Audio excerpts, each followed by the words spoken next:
इतक्या घाई घाईने जायचंय कुठं म्हणते मी तुम्हाला. देवळात जायचंय, देवळात.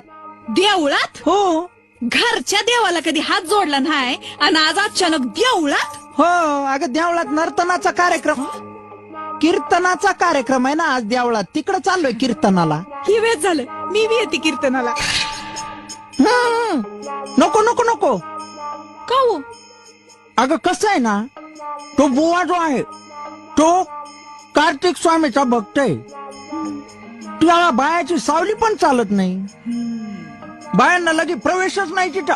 मग मी असं करते, लांब उभं राहून कीर्तन ऐकते.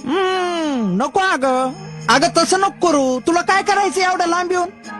तू लांब उभं राहायचं आणि मी त्या बुवाच्या जवळ. बेकार दिसन ते गंगे. असं करा, तुम्ही माझ्या संग उभं राहा.